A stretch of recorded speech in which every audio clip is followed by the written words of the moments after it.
জলের বৈঠক হবে গরম। জল জীবন মিশনের বৈঠকে ক্ষুব্ধ জনপ্রতিনিধিরা। কোচবিহারে জল জীবনের কাজের খতিয়ান নিয়েই ক্ষোভ। কোচবিহারে জলের ৬২% কাজ শেষের দাবি পঞ্চায়েতের। কোচবিহারে বেশিরভাগ গ্রামে নেই জলের সংযোগ।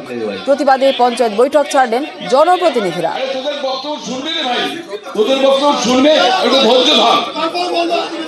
এডিএম সাহেবরা চলে আসছে, এডিএম সাহেবরা বসছে, এডিএম সাহেবরা বলে যাচ্ছে আমাদের দিনহাটা টু বর্ষাকাল গ্রাম পঞ্চায়েত এখন পর্যন্ত একটা বাড়িতেও কোনো জলের কানেকশন যায়নি। ইভেন এখনো পাইপ লাইনের কাজ কমপ্লিট হয়নি।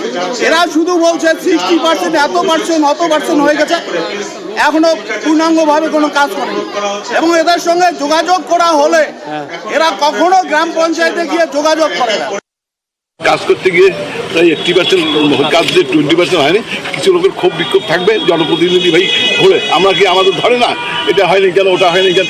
আমিও তো নিজে প্রশাসন বললাম, কিছু আছে অফিসার যারা ডিস্টার্ব দেয়, যেমন গ্রামে আমাদের লোকও ডিস্টার্ব দেয়, প্রশাসনের লোকও ডিস্টার্ব দেয়। যাতে সবাইকে নিয়ে করা যায় এবং সবাই মিলে করা যায়, এটা চেষ্টা করা হচ্ছে।